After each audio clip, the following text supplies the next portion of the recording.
اسی طریقے سے لوگوں نے یعنی ایک عام بلا جو ہے تو یعنی خصوصاً ہماری مستورات کے اندر جو بات پائی جاتی ہے بچت گڑھ. اب یہ بچت گڑھ جو ہے تو ایک تو وہ پچتا نہیں، دوسری بات وہ بچت گڑھ نہیں ہے، یہ جملہ یاد رکھو، وہ بکت گڑھ ہے.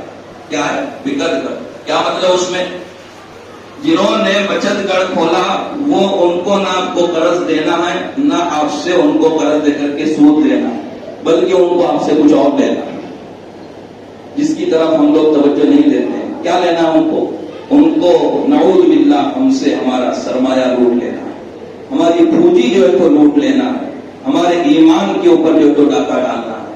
اس لیے کہ جو لوگ مقروض ہوتے ہیں وہ اس حقیقت کو اچھے سے جانتے ہیں کہ جس کا قرض ہوتا ہے نا اس کے بار تلے ایسے دب جاتے ہیں کہ ان کو راتوں کو نیند نہیں آتی، اور قرض داروں سے جو کروانا چاہتا ہے وہ کر لیتے ہیں. تو یہی نوبت جو تو بچت گڑھ کی وجہ سے آتی ہے کہ جب عورتیں بچت گڑھ کے اندر سود پر قرض لیتی ہے اور پھر جب ان کا قرض ادا نہیں کر پاتی ہے، تھک جاتی ہے، تو اب اگر اس سے نعوذ باللہ وہ کوئی کفریہ اور شرکیہ حرکت جو تو کروانا چاہتے ہیں تو وہ آسانی سے کر لیتی ہے، اور پھر آگے اس دلدل میں ایسے پھنستے چلی جاتی ہے کہ علماء کی بات اس کو غلط لگتی ہے، کہتے کہ ہم کیا کریں، پھر کھائے کہاں سے؟ جب لعنت میں گرو گے تو کہاں سے کھاؤ گے؟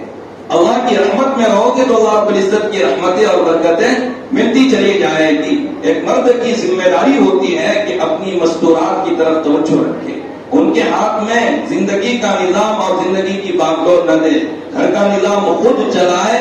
ہاں اب میں آپ سے ایک دو باتیں یہاں خاص طور پر کہہ رہا ہوں، ذرا اس کو آپ سمجھنا.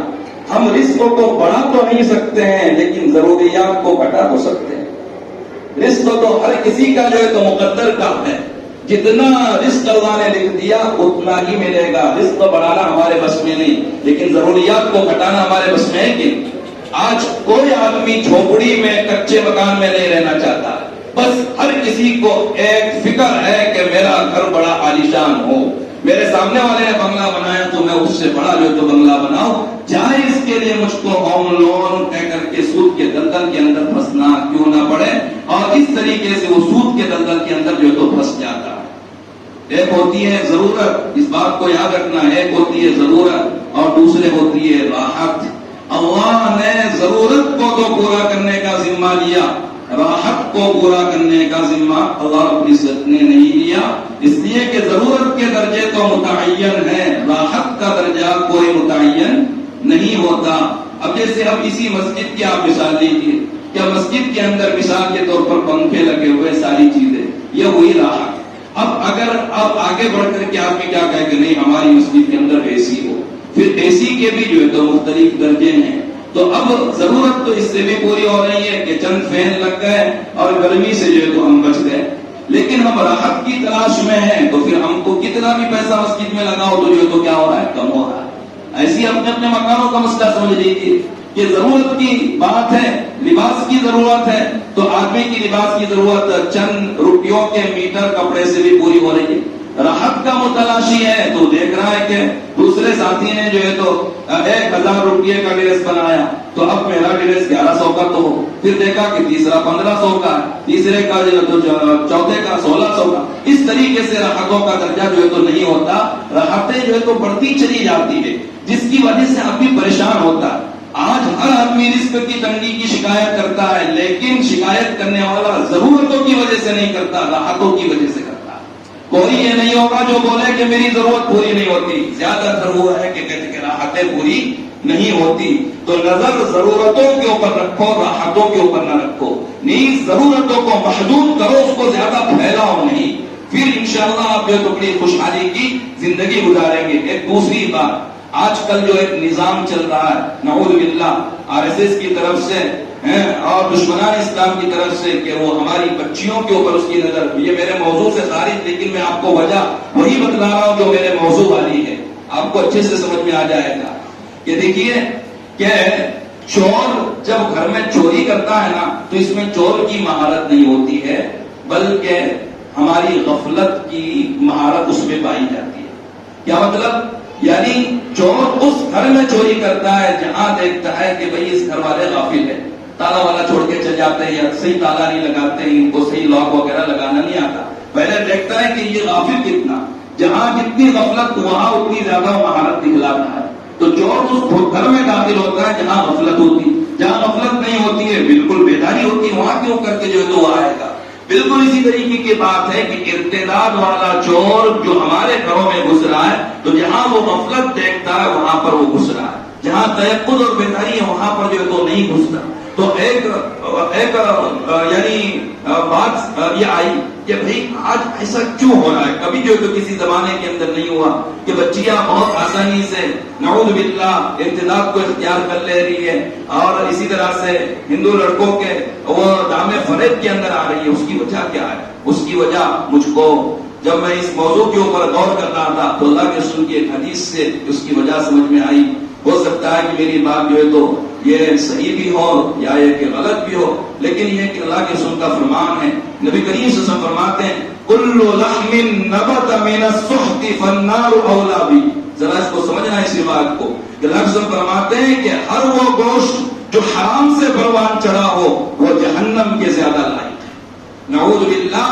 ہم لوگ بچوں کو کھلانے کے اندر جب حلال و حرام میں امتیاز نہیں کرتے ہیں، بیع اور سود کے اندر امتیاز نہیں کرتے ہیں، بس یہ چاہتے ہیں کہ بچے کھائیں چاہے جس طرح کی بھی غذا سے. اب اس میں حرام سے بھی ہمارے بچوں کا جسم پروان چڑھ رہا ہے، تو ادھر نبی رحمت یہ کہہ رہا ہے کہ جس کا گوشت حرام سے پروان چڑھا وہ جہنم کے لائق ہے. تو جہنم کے لائق کیسے بنے گا؟ اس لیے کہ وہ جہنم والے کام کریں گے، ارتداد کو اختیار کریں گے، آخر میں چل کر کے جہنم کا ایندھن بنیں گے. یعنی گویا کہ ہم بچوں کو جو کھلاتے ہیں اس کے اندر ایک بڑا اثر ہوتا ہے، آگے جو ہے تو ان کے اخلاق کا، آگے جو ہے تو ان کی صالحیت کا سارا اثر جو ہے تو کمائی کے اوپر ہوتا ہے. لہذا ہم لوگ یعنی ہے کہ جو کمائیں اس کو جائز طریقے سے کمائیں اور جائز طریقے سے کما کر کے بچوں کو جائز کھلائیں، ناجائز سے جو ہے تو بچنے والے بنے. خصوصاً سود کی جو لعنت ہے، میں آپ کو جو ہے تو اب میں نے کچھ احکامات آپ کے سامنے بیان کیے، لیکن سود کی جو لعنت ہے نا، تیسرے پارے ہی کے اندر قرآن مجید نے سود خوروں کے لیے ایسی 5 سزائیں بیان کی کہ اگر قرآن و حدیث کا مطالعہ کرنے والا مطالعہ کرے تو اس کے سامنے کھلے گا کہ کسی اور گناہ کی ایسی سخت سزا نہیں بیان کی گئی جو کہ سود خور کی سود خوری کے اوپر اللہ رب العزت نے بیان کی، اور وہ بھی 1 نہیں 2 نہیں 5 سزائیں. اور وہ پورے ایک رکوع کے اندر الذین یأکلون الربا والے پورے رکوع کے اندر ترتیب سے 5 سزائیں اللہ رب العزت نے ذکر کی. سب سے پہلی سزا اللہ رب العزت نے سود خور کے لیے بیان کی تخبط، یعنی یہ کہ سود خور کل قیامت کے دن جب اپنی قبر سے اٹھایا جائے گا تو بالکل خبطی، مجنون اور پاگل بنا کر کے اٹھایا جائے گا. دوسرے نمبر پر محق، اس کے عربی میں اس کے معنی آتے ہیں نقص الشیء قلیلا لا یحتسب، کہ کسی چیز کو دھیرے دھیرے ایسے مٹانا کہ اس کا مٹنا سمجھ میں ہی نہ آئے. تو اللہ فرماتے ہیں سود خوری کے لیے یمحق اللہ الربا، ہاں کہ اللہ سود کو مٹاتے چلے جاتے ہیں. تیسری سزا جو اللہ رب العزت نے ذکر کی سود خوروں کے لیے ایسی سزا کہ جو کسی گناہ کے اوپر نہیں ہے، اور وہ سزا ہے یعنی حرب مع اللہ سے جنگ کا اعلان. اس میں جو ہے تو طاقت ہے کہ وہ اللہ رب العزت سے جنگ کریں. اور چوتھی سزا اللہ فرماتے ہیں کہ یعنی جس کو بیان کیا کہ خلود فی النار، جہنم کے اندر ہمیشہ رہے گا، میں آپ کو بتلاؤں گا وہ.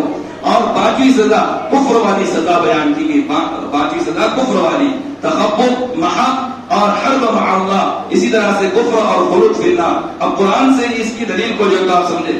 پہلی آیت کریمہ میں اللہ رب العزت فرماتے ہیں الذین یأکلون الربا لا یقومون الا کما یقوم الذی یتخبطه الشیطان من المس، کہ جو لوگ سود کھاتے ہیں وہ جو اپنی قبروں سے اٹھیں گے تو ایسے اٹھیں گے جیسا کہ ایک یعنی ایک خبطی اور جس کو جنات لگ گیا ہو. الذی یتخبطه الشیطان من المس، جس کو جنات لگ جاتا ہے تو کیسی اس کی حالت ہوتی ہے کہ وہ سدھرتا ہی نہیں. اور کسی کو جنات لگ گیا تو پھر تو کیا پوچھنا، باپو لوگوں کی جو ہے تو دکان چمک جاتی ہے، اس کا جنات کبھی نہیں نکلتا، اور اگر نکل بھی جائے تو پھر کیا کہتے ہیں کہ ارے وہ تو نکل چکا تھا، دوسرا اس کا قبیلے والا اس نے جو تو حملہ کر دیا. پھر پوچھا جائے کہ بھائی اس کے قبیلے والے کب ختم ہوں گے، تو وہ کہتے ہیں کہ جب آپ کی جیب سے جو تو پیسے ختم ہو جائیں گے. یعنی جنات کبھی جو ہے تو ختم ہی نہیں ہوتا، ہمیشہ جو ہے تو جنات اس کو پریشان کرتا ہے. تو اب یہاں پر وہ جو اس کی حالت ہوتی ہے اس کو کچھ نہیں سمجھتا. تو اسی طریقے سے سود خور اس کی یہ سزا. اب اس کی یہ سزا اس کو کیوں دی گئی؟ دیکھو اس کی دنیاوی حالت اور اخروی حالت دونوں کو جوڑا گیا. کیسے جوڑا گیا؟ کہ جس طرح سے یہاں پر اس نے خرید و فروخت اور سود میں فرق نہیں کیا، جیسے یہاں پر اس نے عدل اور ظلم میں فرق نہیں کیا، ایسی کل قیامت کے دن اللہ رب العزت اس کو بالکل عقل کے اعتبار سے محبوب الحواس اس کو بنا دیں گے. یہاں جیسے وہ حواس باغتا ہے کہ اس کو کچھ سمجھتا نہیں، بلکہ مجھ کو تو بس چاہیے، تو اللہ رب العزت اس کا یہ انجام کر دیں گے. دوسری سزا یہ بیان کی گئی کہ محق یمحق اللہ الربا، کہ اللہ رب العزت سود کو مٹاتے رہتے ہیں. علماء اس آیت کی عظمت کو سمجھ سکتے ہیں کہ یہ جملہ فعلیہ ہے، فعل مضارع ہے، جس میں تجدد کا معنی. اللہ سود کو مٹاتے رہتے ہیں، مٹاتے نہیں، مٹاتے رہتے ہیں. اور کیسے مٹاتے ہیں؟ اس کے لیے محق کا لفظ ایسے مٹاتے ہیں کہ سود خور کو اس کا مٹنا سمجھ میں نہیں آتا، آخر کار پورے طور پر مٹ کر کے رہ جاتا ہے. نبی کریم صلی اللہ علیہ وسلم کا فرمان ہے کہ فرماتے ہیں کہ سود کا مال اگرچہ کہ بڑھ جائے فَإِنَّ عَاقِبَتَهُ تَصِيرُ إِلَى كُلٍّ، آخر کار جو تو وہ گھٹ کر ہی رہتا ہے. علماء نے بڑی اچھی مثال سے سمجھایا، یہ کہا کہ سود سے جو مال بڑھتا ہے اور صدقے سے ایسا لگتا ہے کہ مال گھٹتا ہے، تو اس کی مثال ایسی ہے کہ جیسے کسی آدمی کو یا کسی جانور کو اس کے بدن میں زہر ہو گیا ہو، جس کی وجہ سے جو ہے تو اس کو ورم ہو گیا، بدن سوج گیا، تو ایک آدمی خوب موٹا تازہ ہو گیا. ہاں تو کیا ورم اور سوجنے پر یہ کہا جائے گا کہ ماشاءاللہ آپ تو جو ہے تو بہت موٹے ہو گئے؟ بلکہ جو عقلاء اور عقل مند ہے وہ کہیں گے کہ اس کی سوجن اس کے لیے پیام موت ہے. تو ایسی سود کا بڑھنا وہ گویا کے بدن کے اندر ایک ورم کا پایا جانا ہے جو اس کو آخر کار کر کے ہلاک کر کے رکھے گا. اور صدقات سے بظاہر مال گھٹتا ہے، لیکن بڑھتا کیسے؟ جیسے کسی آدمی کو بہت پیٹ موٹا ہو گیا، کھلا ہو گیا، اب حکیم نے، ڈاکٹر نے اس کو کوئی مسہل دی ہو، دست آور دوا اس کو دی ہو، جس کی وجہ سے اس کا گوشت کم ہو گیا، تو بظاہر تو گھٹا، لیکن اس کی طاقت جو ہے تو ہڈیوں کے اندر آ گئی. تو اسی طریقے کی بات جو ہے تو صدقات کے ذریعے سے ہوتی ہے. تیسری سزا اللہ رب العزت فرماتے ہیں کہ فَإِن لَمْ تَفْعَلُوا فَأْذَنُوا بِحَرْبٍ مِّنَ اللَّهِ، کہ اللہ سے جنگ کرنے کے لیے تیار ہو جاؤ. آج ہم لوگ یعنی سودی نظام کو اختیار کیے ہوئے اور چاہتے ہیں کہ اللہ کی رحمت اترے. ہماری تو گویا کہ نعوذ باللہ سودی نظام کو اختیار کرنے سے اللہ سے جنگ چل رہی ہے، تو اللہ رب العزت کی مدد کہاں اترے؟ لہٰذا ہم تمام کو مل کر فردن بھی اور جماعتن بھی سودی نظام کو یک لخت جو ہے تو ترک کرنا پڑے گا.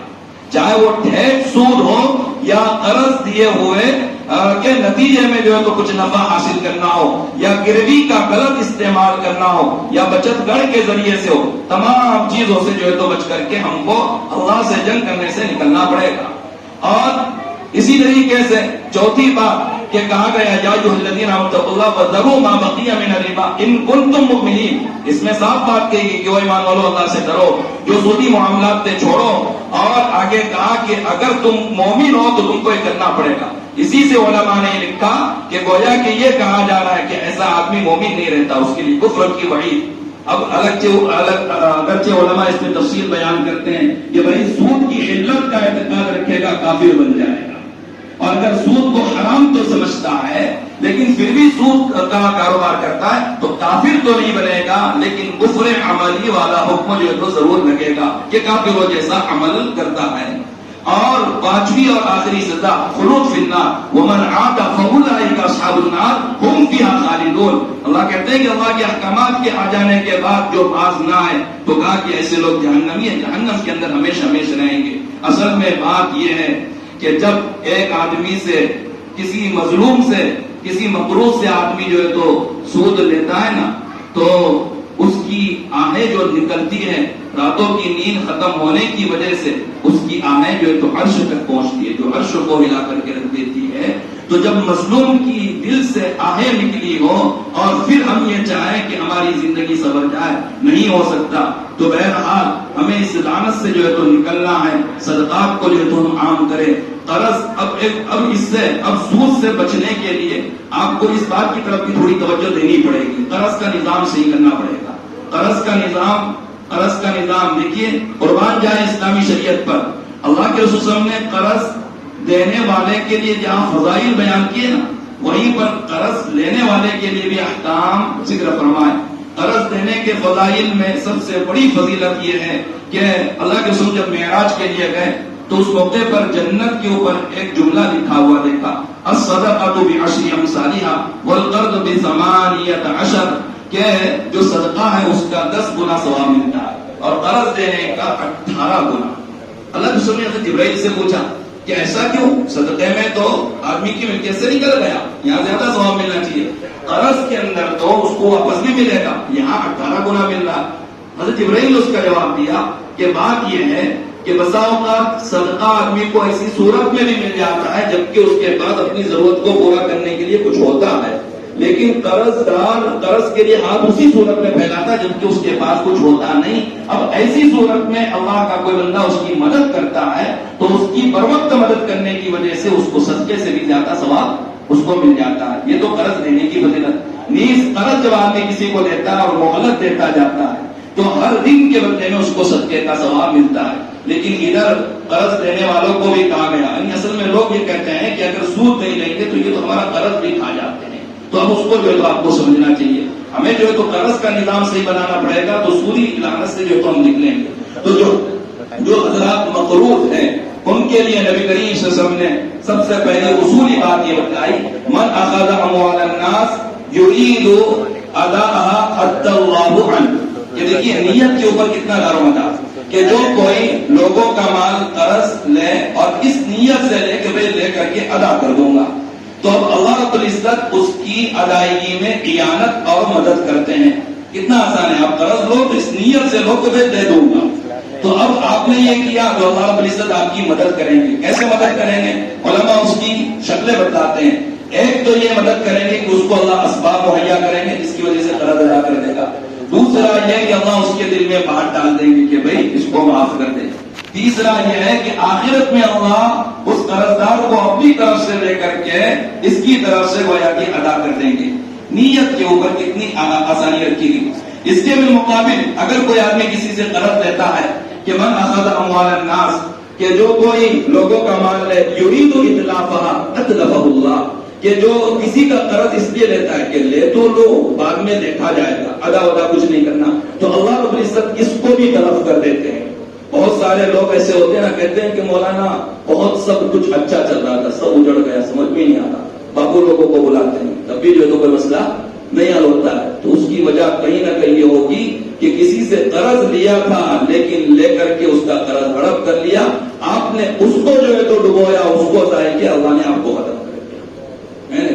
من اخذ اموال الناس یرید اتلافها اتلفه اللہ. اب پھر جب اللہ نے جو ہے تو ضائع کر دیا تو باپو سے کیا ہونا ہے؟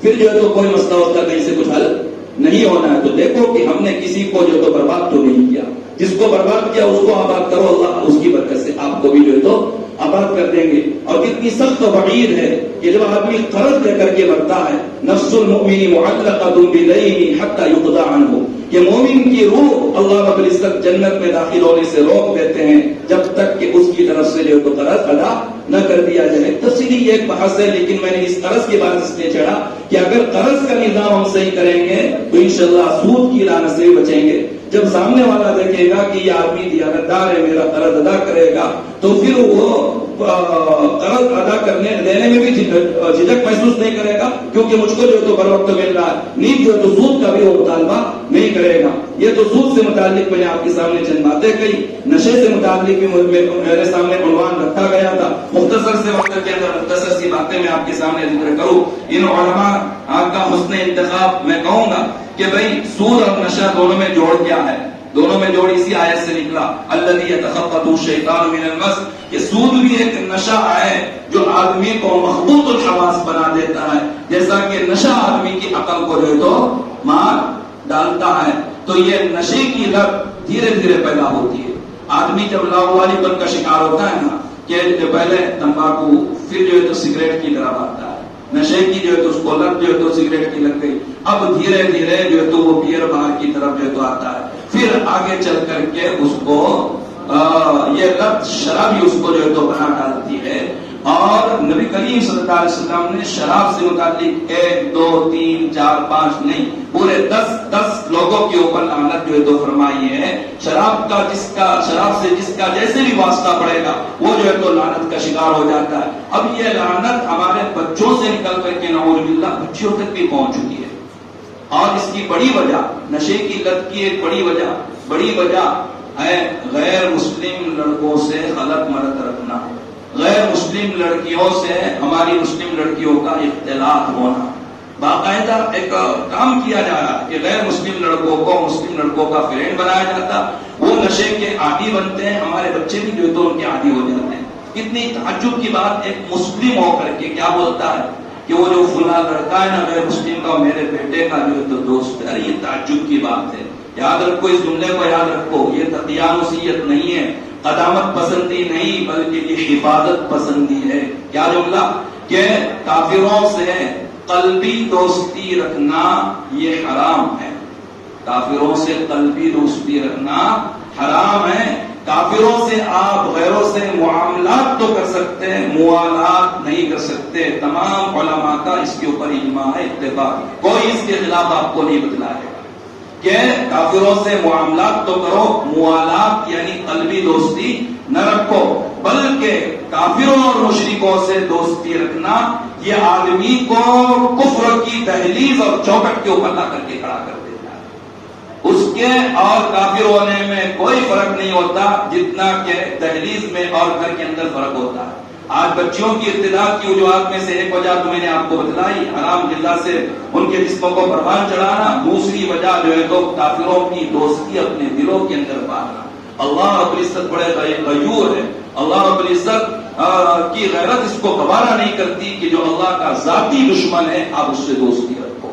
اللہ کہتے کہ ٹھیک ہے میرے ذاتی دشمن سے دوستی، چل تو بھی جو ہے تو اسی کی طریقے سے ہو جا، اس سے جو ہے تو بچا جائے. تو انشاءاللہ ارتداد کی وبا سے بھی، نشے کی لت سے بھی ہمارے مسلم جو ہے تو بچے بچیں گے. ہمارے مسلم بچوں کو غیرت مند ہونا چاہیے. اسلام جو ہے تو غیرت مندی کی تعلیم دیتا ہے. ذرہ برابر جو ہے تو وہ دوستی کے معاملے میں جھول نہ رکھے، خلط ملط نہ رکھے.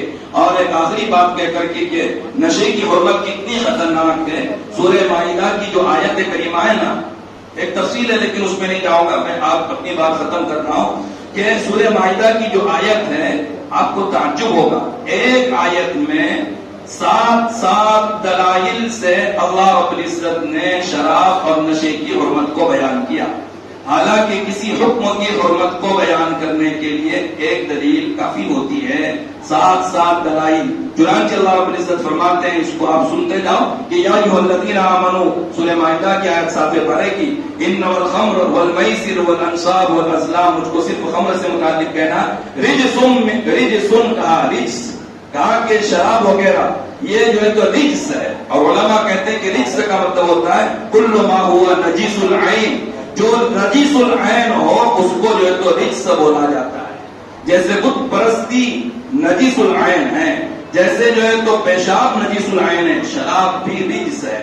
یہ ایک دلیل ہو گئی اس کے حرام ہونے کی. اور دوسرے من عمل الشیطان، یہ کہا کہ خمر و نوشی وغیرہ وہ شیطان کے کاموں میں سے ہیں، اور ہر وہ چیز جو شیطان کا کام ہوگا وہ حرام ہوگا. اسی طریقے سے آگے اللہ رب العزت فرماتے ہیں انما یرید الشیطان ان یوقع بینکم العداوۃ والبغضاء فی الخمر والمیسر، کہ اس کے اندر یہ بات فرمائی گئی کہ جیسے اس سے پہلے آیت کریمہ کہ جس میں نام شیطان فجتنبوا، تیسرے نمبر پر فجتنبوا، کہ یہ کہا کہ خمر وغیرہ سے، شراب وغیرہ سے، نشے سے بچو. اور ہر وہ کام جس سے بچنے کو شریعت نے فرض اور واجب قرار دیا تو اب اس سے نہ بچنا جو ہے تو حرام ہوگا. اور چوتھے نمبر پر کہا لعلکم تفلحون، اللہ رب العزت نے شراب نوشی وغیرہ سے بچنے کے اوپر کامیابی کا دار و مدار رکھا، کامیابی کا دار و مدار رکھا. تو ظاہر سی بات ہے کہ جن چیزوں کے اوپر کامیابی کا دار و مدار رکھا گیا ان کا کرنا فرض اور نہ کرنا جو ہے تو ان کا حرام. اور اسی طریقے سے 5ویں نمبر پر کہتے ہیں کہ انما یرید الشیطان ان یوقع بینکم العداوۃ والبغضاء فی الخمر والمیسر، کہ شراب وغیرہ کے ذریعے سے شیطان تمہارے درمیان عداوتیں ڈالنا چاہتا ہے. دیکھو جن گھروں میں شرابیں پی جاتی ہیں وہاں پر میاں بیوی میں کتنا سکون ہوتا ہے، ہمیشہ بس لڑائی جو تو چلتی رہتی. ہاں تو شراب کے ذریعے سے دلوں کے اندر ایک بغض اور عداوت ڈال دی جائے. اور چھٹے نمبر پر وَيَصُدَّكُمْ عَنْ ذِكْرِ اللَّهِ وَعَنِ الصَّلَاةِ، کہ شراب نوشی کی وجہ سے شیطان آدمی کو ذکر سے نمازوں سے غافل کر دیتا ہے. اور اسی طریقے سے ساتویں بات یہ کہیں فَهَلْ أَنْتُمْ مُنْتَهُونَ، کہ کیا تم یہ سب شراب کے مذاقات اور نقصان آنے پر جو ہے تو بچ جاؤ گے، کیا تم اس سے اجتناب کرو گے؟ حضرت عمر کے سامنے جب یہ آیت آئی نا، کہنے لگے انتہینا یا رب، انتہینا یا رب، کہ باری تعالیٰ ہاں ہم شراب سے بچ گئے، شراب کو ہم نے چھوڑ دیا. ساتھ ساتھ دلائل ایک آیت کریمہ میں شراب نوشی کی جو ہے تو حرمت کے اوپر بیان کیا گیا. ہر طرح کے نشے سے ہم بچے. باطل کی ایک بہت بڑی کوشش یہ ہے کہ نشے کا عادی بنا کر کے ہمیں اور ہمارے گھروں کو جو ہے تو برباد کر دے. ہم سوچے تو صحیح کہ ہم ہیں کیا، ہمارا مقام سمجھے، ہماری عظمت کو سمجھے. اللہ نے اتنے پرفتن زمانے میں بھی آپ کو کیسا عظیم بنایا، کتنی قومیں ایمان کے لیے اسلام کے لیے ترس رہی ہے، لیکن آپ کے سینوں کے اندر اللہ کی نورانیت اور وحدانیت سے بھرا ہوا منور دل ہے. اس کو جو ہے تو ظلمتوں اور سیاہیوں سے اس کو جو ہے تو بالکل اس کو بدل مت ڈالو اور اس کو خراب مت کرو. اس نور کے اوپر رہو جس نور پر اللہ رب العزت نے آپ کو پیدا کیا. آپ جو ہے تو اپنی عظمت کو سمجھ کر کے اپنا قرب اللہ تبارک و تعالیٰ سے بڑھاتے رہو اور ان تمام لعنتوں سے جو ہے تو اپنے آپ کو بچائے. اللہ تبارک و تعالیٰ ہم تمام کو عمل کی توفیق مرحمت فرمائے، ہمارے معاشرے کو صالح معاشرہ بنائے.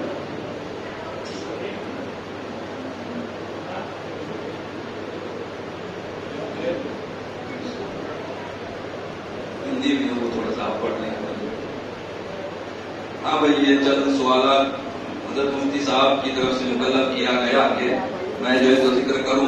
میں تو یہ چاہتا تھا کہ حضرت مفتی صاحب سے آپ لوگوں کی طرح سے میں بھی استفادہ کروں، لیکن وہ کہہ رہے ہیں کہ جو مہمان آتا ہے اسی کو یہ ذمہ داری بھی نبھانی پڑتی ہے. تو میں کہوں گا اور الجواب الصحیح ہو تو مفتی صاحب تائید فرمائیں گے، ورنہ مفتی صاحب کو میں برملا یہ بات کہہ رہا ہوں کہ اگر کوئی بات غلط ہے تو فوراً جو ہے تو بتلا سکتے ہیں، کیونکہ بات شریعت کی ہے، بات عزت کی اور ذلت کی نہیں ہوتی ہے.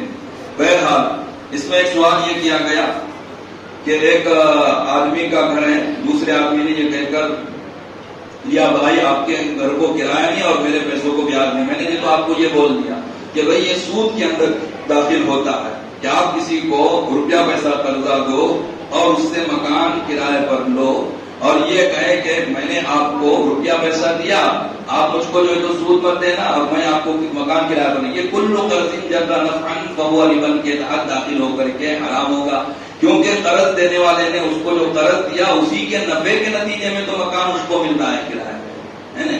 ہاں تو وہ ایک الگ معاملہ ہو، یہ ایک الگ معاملہ ہونا چاہیے.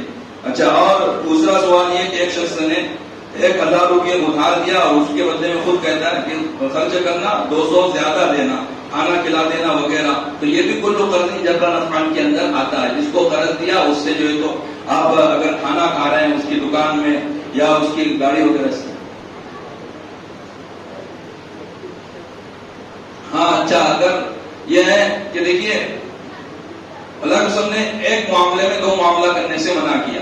اگر یہ ہے کہ آپ نے کسی کو قرض دیا اور پھر اس سے 500 روپئے یعنی کرایہ تو دے رہے ہیں لیکن کم دے رہے ہیں، مارکیٹ ریٹ جو ہے تو اس کا مثال کے 5000 روپئے اور 500 روپئے دے رہے ہیں، سمجھ رہے، یہ بھی اسی کے دائرے کے اندر آئے گا. اس کو کھلی چھوٹ آپ دو، میں نے قرض دے دیا اب یوں سمجھ کے مت قرض نہیں دیا، اب تیرا مکان کرایہ پر دے رہا ہوں تاکہ کتنا کرایہ بنتا ہے.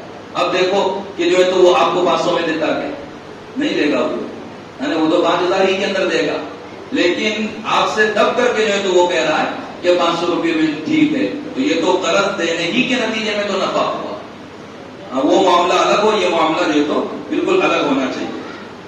اسی طریقے سے ایک صاحب کہہ رہے ہیں کہ میں ہمیشہ فرض نماز پڑھتے وقت موبائل بند کرنا بھول جاتا ہوں.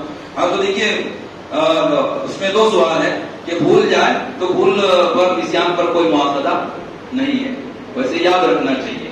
لیکن اگر پھر بعد میں بھول گیا اور نماز میں موبائل بجنے لگا تو فقہا کہتے ہیں کہ عمل قلیل کے ذریعے سے موبائل کو بند کرنے کی گنجائش ہے. اب عمل قلیل کے ذریعے سے جیب میں ہاتھ ڈالا اور جو ہے تو وہیں پر اس کو یعنی جیب میں نکالے اگالے وغیرہ یا کچھ کیے وغیرہ وہیں پر بند کرتے کیا ہے. لیکن اگر عمل کثیر جیسے ایک صاحب کو میں نے دیکھا نماز پڑھ رہے اب وہ فون پہ جاتے پہلے دیکھیں اور پھر بند کر کے رکھ رہے تو یہ تو عمل کثیر ہو جائے گا، ہے نہیں، اس میں نماز جو ہے تو فاسد ہو جائے گی۔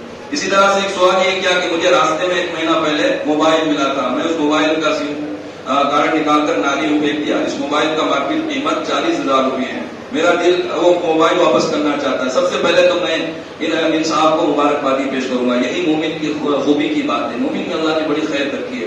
دیکھو گناہ ہو جانا یہ کوئی بڑی چیز نہیں ہے، گناہ ہونے کے بعد ندامت نہ ہونا یہ جو تو شیطانت ہوتی ہے، گناہ کسی سے ہونا ہے، کیونکہ نبی کے سوا جو ہے تو کوئی معصوم نہیں ہے، گناہ ہو گیا تو اس میں اتنا یعنی پریشان مت ہو، لیکن اس گناہ کے اوپر اڑے مت رہو، اس گناہ سے جو ہے تو باز آ جاؤ۔ اب یہ صاحب 40,000 روپے کا موبائل ملا، لیکن آج ان کے دل میں بات ہے کہ میں چاہتا ہوں کہ وہ موبائل جس کا تھا اس کو واپس کر دوں، ہے نا؟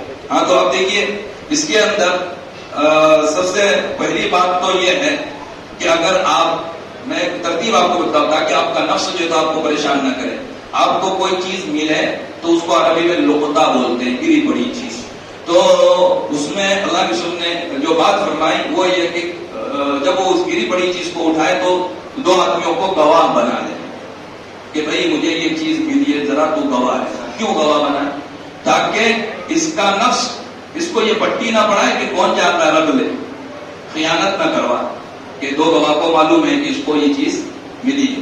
دوسرا جو آدمی جو ہے تو ڈھونڈتا ہوا آئے گا، تلاش کرتا ہوا آئے گا تو بعد میں وہ زیادہ کا مطالبہ نہ کرے، زیادہ کا مطالبہ بھی میں ناجڑ میں تھا، عجیب بات، یعنی یہ ہوا کہ ایک صاحب کا جو ہے تو یہ ہوا، کیسے لوگ بھی ہوتے ہیں، یہ ہوا کہ بالکل نماز کے ٹائم، جمعہ کی نماز کے ٹائم ایک بچہ جو ہے تو بڑا چالاک تھا، 1 بجے وہ چوراہے پر کھڑا ہوا، اس کو معلوم ہے نمازی بہت تیزی سے بھاگتے ہیں، تو ایک صاحب جو ہے تو نماز کے لیے آ رہے تھے، اس نے لفٹ سے مانگا کہ بھائی مجھ کو گاڑی میں سوار ہو گیا، اور اس نے اس کا جو پاکٹ تھا بہت آسانی سے نکال دیا۔ اب وہ آیا امام صاحب کے پاس کہ بھائی میرا پاکٹ جو ہے تو چوری چلا گیا، تو انہوں نے کیمرے وغیرہ میں دیکھا تو وہ بچہ وہیں پر ٹہلتا ہوا دکھا، تو کہا کہ آپ کو پریشان ہونے کی ضرورت نہیں، آپ کا پاکٹ مل گیا۔ بہرحال جیسے ہی ان کو سننا تھا کہ پاکٹ مل گیا تو اب وہ 500 اس میں تھے، تو اب بولنے لگے کہ اس میں 5,000 روپے تھے، تو آدمی جو ہے تو کبھی زیادہ کبھی کیا کرتا ہے، مطالبہ کرتا ہے، تو اس لیے بھی گواہ بنا لے کہ دیکھو یہ چیز مجھے ملی اور یہ چیز ایسی ہے، تاکہ جب ڈھونڈنے والا آئے تو وہ زیادہ کا مطالبہ نہ کرے۔ یہ تو ضمن میں نے آپ کو بتایا۔ اس بات کا جواب یہ ہے کہ یہ جو موبائل ہے اس کا حکم بھی جو ہے تو لقطے کا ہے، گری بڑی چیز کا ہے۔ اب آپ انتظار کریں، کوشش کریں، تلاش کریں کہ مالک جو ہے تو کسی طریقے سے آ جائے یا مالک تک میں اس کو پہنچا دوں، اور اگر مالک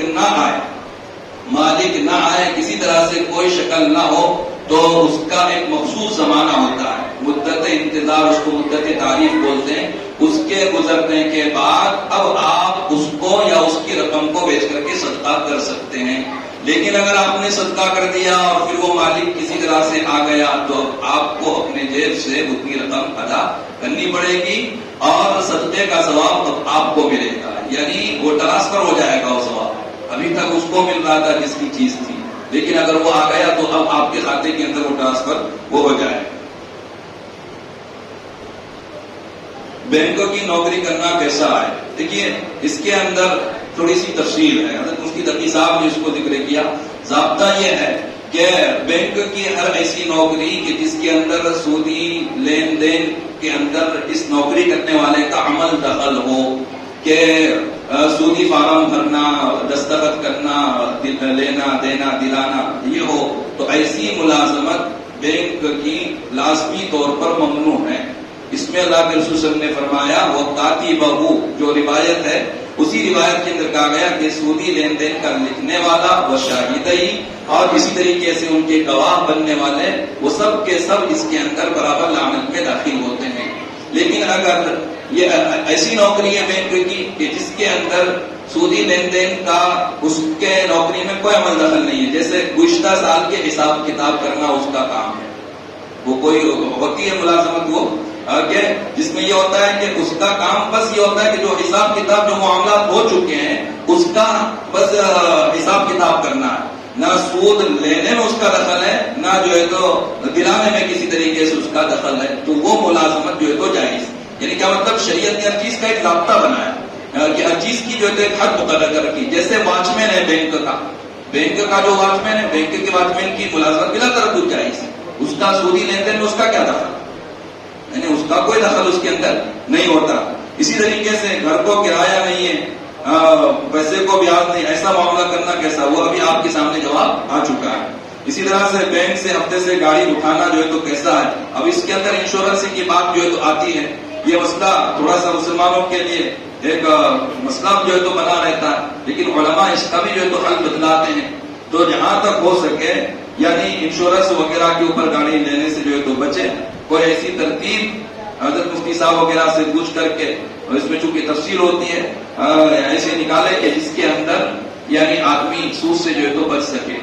بہرحال لیکن دیکھو میرے پاس بھی اس سے پہلے جو ہے تو سوال وغیرہ آئے تھے، تو ایک صاحب نے یعنی قسط پر گاڑی لی جو ان کو نہیں لینا چاہیے تھا. اب دوسرا صاحب یہ چاہتے تھے کہ وہ گاڑی ان سے لے، تو ان کو ترتیب یہ بتلائے گی کہ آپ ایسا کیجئے کہ وہ قسط خود نہ بھرے اور نہ ہی ان سے سودی معاملہ کریں. البتہ وہ گاڑی جیسے اگر 2 لاکھ روپے کی ہے اور بیاج لگا کر کے جو ہے تو 2.5 لاکھ روپے کی بن رہی، تو آپ پورا معاملہ 2.5 لاکھ کا اس شخص سے جو ہے تو کر لو. تو اب یہ ہوگا کہ آپ نے رقم ہی اس کی 2.5 لاکھ جو ہے تو رکھ دی. یہ نہیں کہ آپ نے کہ یعنی کہ سود دے رہے 50,000، وہ چاہے اب اس کو وہ نام جو ہے تو کچھ بھی لے. تو وہ صاحب نے اچھے آدمی تھے، انہوں نے یہ معاملہ کیا، مسلم سے کیا. اب دیکھو ہمارے لوگ کیسے ہوتے ہیں، یعنی ہے کہ ہمارے اپنے کیسے ہوتے ہیں کہ جو کس طرح سے ایک مومن بھائی اچھا معاملہ کرنا چاہتا ہے اس کو کیسے خسارے بناتے ہیں. تو اب ان صاحب نے قسط تو انہی کے نام پر رکھی، لیکن کہا کہ تمہارے اکاؤنٹ میں پیسے ڈالوں گا، تم اپنے اعتبار سے تم نے سودی معاملہ کیا، تم نے اس نظام کو سنبھالا. اب یہ اس کو پیسہ دیتا گیا اور وہ جو ہے تو سارے پیسے جو تو ہڑپ کرتا گیا. ابھی کا جو ہے تو نیا معاملہ کہنے لگا اس کی وجہ سے میرا 1.5 لاکھ کا نقصان ہوا. تو یہ کتنی غلط بات ہے کہ آدمی حرام سے بچنا چاہ رہا ہے، اس کی مدد کی جائے، نہ یہ کہ جو ہے تو اس کو اور نقصان پہنچا جائے. اور یہ کیا ہے،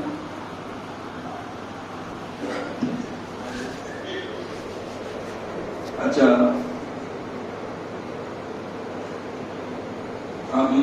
مہینے سے کریں، ٹرپ سے کریں، کمیشن سے کریں. تو دیکھیے جہاں تک ڈرائیوری آپ مہینے سے کر رہے ہیں یا ٹرپ سے کر رہے ہیں، ہاں تو اس میں کوئی حرج نہیں ہے، بلا تردد جو ہے تو درست ہے.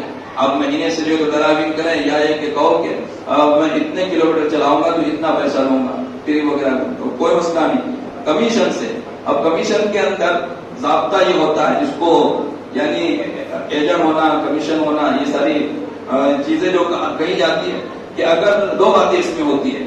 اگر یہ ہے کہ آپ جو کمیشن لے رہے ہیں اس میں اگر آپ کی محنت کا عمل دخل ہے، ایک بات. دوسری بات یہ ہے کہ آپ نے کمیشن متعین کر دیا، تو اگر یہ دونوں چیزیں ہیں تو آپ کمیشن لے سکتے ہیں. محنت کا عمل دخل کیسے ہے کہ جیسے کوئی آدمی آپ کے پاس آیا کہ بھئی مجھے کوئی گاڑی کروا دو، مجھے جانا ہے، تو آپ وہ گاڑی والے کے پاس گئے، ساری بات کی، آپ بھاگ دوڑ کیے، تو یہ ہوئی آپ کی یعنی محنت، عمل دخل. تو آپ اس صورت کے اندر کمیشن لے سکتے ہیں. اور دوسرے نمبر پر یہ ہے کہ متعین کر دیا کہ میں آپ کو گاڑی دلوا رہا ہوں، کمیشن لوں گا، یا گاڑی والے سے کہا کہ میں آپ کے لیے سواری لایا کروں گا، اتنا کمیشن آپ جو ہے تو دینا. تو اب یہ سواری لانے میں محنت کرتا ہے اور اس سے جو ہے تو کمیشن لے تو بلا تردد جو ہے تو لے سکتا ہے. لیکن ایسا کوئی نہیں، کوئی مسئلہ نہیں ہے. بس یہ کہتا ہے کہ دیکھو اس ایریے میں جو گاڑی جائے گی مجھے کمیشن ملنا چاہیے. نہ سواری لا کر کے دے رہا ہے، نہ گاڑی والوں کو ان تک کے ملا رہا. بس یہ ہے کہ ایک اجارہ داری کرنا، تو پھر یہ کمیشن جو ہے تو درست نہیں ہوتا. اسی طرح سے بکریوں کو چلانے کے لیے آدھے حصے پر دینا کیسا ہے. ہاں یہ اچھا سوال جو ہے تو کیا گیا، اس کی طرف جو ہے تو لوگ توجہ نہیں دیتے. بکریوں کا بھی مسئلہ، مرغیوں کا بھی یہی مسئلہ ہوتا ہے، گائے بیل وغیرہ کا بھی جو ہے تو یہی مسئلہ جو ہے تو ہوا کرتا ہے. تو خصوصاً عورتیں یہ جو ہے تو کام زیادہ کرتی ہے اور دیہاتوں کے اندر جو ہے تو زیادہ ہوتا ہے کہ مرغی ہے اور وہ کسی کو جو ہے تو دے دیا بچے بنانے کے لیے کہ آدھے بچے تو رکھنا، آدھے جو ہے تو. اسی طرح سے بکری کا مسئلہ یا بھینس وغیرہ کا مسئلہ، تو یہ معاملہ جو ہے تو ناجائز ہے، نہیں کر سکتے اس طرح سے. اب اس کی جائز تدبیر، میں نے آپ کو کہا نا شریعت ایک دروازہ اگر آپ کو کہتی یہاں سے نہیں آنا تو ادھر سے آپ. تو اب دیکھیے اس کی ایک جائز تدبیر ہے. جائز تدبیر یہ ہے کہ اگر بکری جو ہے تو کسی کو سنبھالنے کے لیے، تو یہ معاملہ تو مت کرو کہ بچے آدھے آدھے ہوں گے، بلکہ یہ کہو کہ سال بھر اس بکری کو جو ہے تو سنبھالنا ہے، اس کے بچے جو ہے تو کرنا ہے، اور سال بھر کی آپ کی اتنی تنخواہ جو ہے تو بنے گی، اتنی اجرت، اتنا کرایہ. اب دیکھیے جتنی اس کی اجرت بن رہی ہے، مثال کے طور پر اس کی اجرت بن رہی ہے یعنی کہ 20,000 روپئے، تو اب 20,000 روپئے میں اگر اس کو بکری کے بچے دے دو، تو یہ جو ہے تو جائز ہے. تو دیکھو یہ جائز تدبیر ہوئی کہ نہیں، سامنے والے کو چاہیے بکری کے بچے ہی، لیکن معاملہ کیسے کرو، اس کو گویا کہ اجیر بنا، ملازم اس کو بنا، یعنی جس کو ہم نوکر بولتے ہیں. ہاں تو اس طریقے سے آپ کو اجرت ملے گی، لیکن اجرت میں آپ کو پیسہ نہیں چاہیے، جانور چاہیے. تو جتنی آپ کی اجرت بنتی اتنے میں جو ہے ہم آپ کو اتنے بکری کے بچے دے دیں گے. تو اب دیکھیے یہ اس کا جو ہے تو جائز ہے، جائز طریقہ. یہی مسئلہ جو ہے تو مرغیوں وغیرہ کا بھی ہوتا ہے. بینک سے اٹھائی گئی گاڑی پر ڈرائیور کی نوکری کرنا جو ہے تو کیسا ہے. اب دیکھیے میں نے آپ کو کہا شریعت نے ہر چیز کا ایک دائرہ جو ہے تو رکھا ہے، وہ اس کا معاملہ ہے اور یہ آپ کا معاملہ ہے. آپ جو ہے تو ایک جائز معاملہ کر رہے ہیں تو آپ جو ہے تو کیجیے، اس میں جو ہے تو کسی طریقے سے کوئی حرج نہیں ہوگا اس کا انشاءاللہ. اور اسی طریقے سے یہاں پر یعنی کریڈٹ کارڈ بنوانا اور اس کا استعمال کرنا جو ہے تو کیسا ہے. اب دیکھیے اس میں غالباً رقم کا مسئلہ ہوتا ہے اور اس میں یعنی دیکھا جاتا ہے کہ آپ کے پاس موبائل میں جو ہے تو یا کریڈٹ کارڈ میں جو ہے تو رقم اتنی ہے یا نہیں ہے. تو اس میں بھی کسی درجے کے اندر یعنی سود کی شکل ہی جو ہے تو اس کے اندر پائی جاتی ہے اور مکمل وضاحت اس کی جو ہے تو انشاءاللہ مفتی صاحب جو ہے تو کریں. کیا مسئلہ کریڈٹ کارڈ جو ہوتا ہے تو جو جن کی تجارت اور کاروبار کے لیے انتہائی ضروری ہو تو ان کو کریڈٹ کارڈ لینے کی اجازت ہے. کیونکہ ہم کو جو اس کی شکل معلوم ہوگی ہے وہ یہ کہ کریڈٹ کارڈ کے ذریعے سے جو رقم دی جاتی ہے یا جو چیز پرچیز کی جاتی ہے تو اس کی ایک ٹائم لمٹ ہوتی ہے. اس کے اندر اگر اس کا وہ قرض دیا ہوا اگر ادا کر دیا گیا تو اس پر انٹرسٹ نہیں لگتا، اور اگر وہ ٹائم چلا گیا تو پھر اس کے اوپر انٹرسٹ لگتا. تو اگر وہ ٹائم کے اندر کریں گے تو یہ معاملہ بھی درست ہو جائے گا، خرید و فروخت کا اور سود کی لانت سے بھی بچیں گے. لیکن اگر وہ ٹائم پیریڈ نکل گیا اور اس کے اوپر چارجز لگے تو یہ پھر پورا کام حرام ہو جائے گا. خلاصہ یہ کہ کوشش کرے کہ اس سے بچے، لیکن اگر سخت ضرورت کے تحت استعمال بھی کرے کریڈٹ کارڈ تو اس میں سود میں پڑنے سے حتی الامکان بلکہ پورے طور پر بچنے کی کوشش کریں. گھر کے لیے بینک سے لون لے سکتے ہیں، ایک سوال جو ہے تو کیا گیا. تو یہ وہی بات یعنی ہوم لون ہو کوئی بھی لون جس کے اوپر سودی معاملہ ہو، اب وہ چاہے کسی بھی چیز کے لیے آپ لیں تو سودی معاملہ تو وہ ناجائز ہی ہوتا ہے، اس سے جو ہے اجتناب. کریڈٹ کارڈ پر دوسرا سوال بھی ہے کہ کریڈٹ کارڈ کے ذریعے موبائل یا کوئی اور چیز خریدنا کیسا ہے. تو میں نے بتا دیا ضرورت نہ ہو تو بالکل اس سے خریدے ہی نہ، کیش ملے. لیکن سخت ضرورت پڑ جائے تو اجازت تو ہے لیکن اس کنڈیشن کے ساتھ، اور اس میں نہیں پڑھنا پڑے ایسا کرے. یہ سوال نمبر 10، اس میں بھی اسی طرح کا سوال ہے کہ 10 سال سے کرائے کے مکان میں رہتا ہوں، مجھے مالک مکان نے کہا کہ تم جو 2 لاکھ روپے دو میں آپ سے کرایہ نہیں دوں گا، میرے مکان کو کرایہ نہیں، آپ کے پیسوں کو سود نہیں. اس کا جواب آپ کے سامنے آ چکا. یہ سوال ہے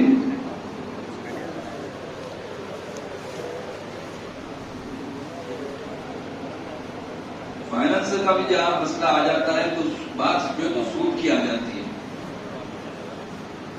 مفتی صاحب اس کا جواب دیجیے. یہ موبائل سے متعلق کہہ رہے ہیں.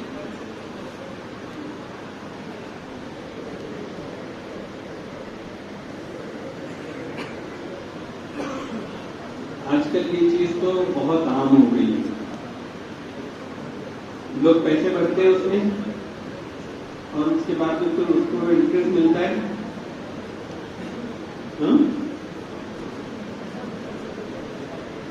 اپنا موبائل سیل ہو جائے گا. میں کل معلوم کر کے بتاتا ہوں. زبانی سوال پوچھنے کے بجائے بیٹا ایک کام کرو، لکھا ہوا پوچھو. لیکن آج سوال کی اتنی پرچی ہے کہ میں ڈر رہا ہوں اس سے. بہت زیادہ پرچیاں ہیں. ہم دونوں مل کے انشاءاللہ تھوڑے جوابات دے دیتے فوراً.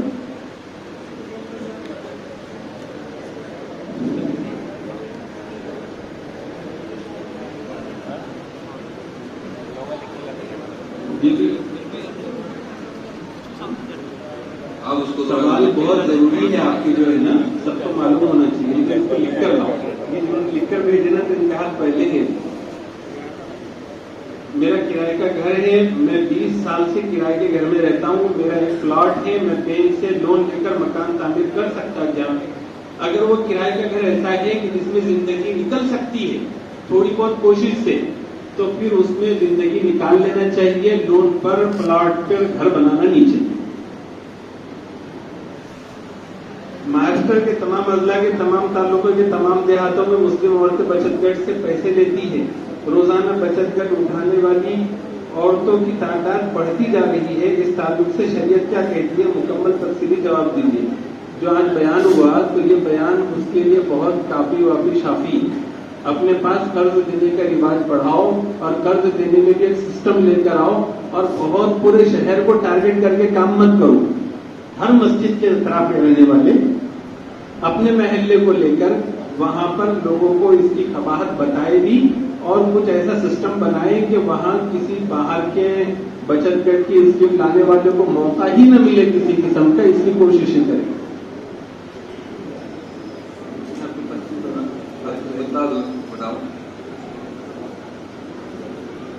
ہاں تو راشن کے چاول اب آپ کی ملکیت بن چکی ہے، اب آپ کی ملکیت بن گئی، اس کے بیچنے میں کوئی حرج نہیں ہے. لیکن جو اسکول والے ہیں یا پھر جو ہے تو راشن کی دکان والے ہیں جو حقداروں کا حق دبا کر وہ اپنے طور پر بیچتے ہیں، وہ جائز نہیں. ہاں یہ ان لوگوں کے لیے جنہوں نے راشن لے لیا، راشن کی دکان والوں کے لیے نہیں. جی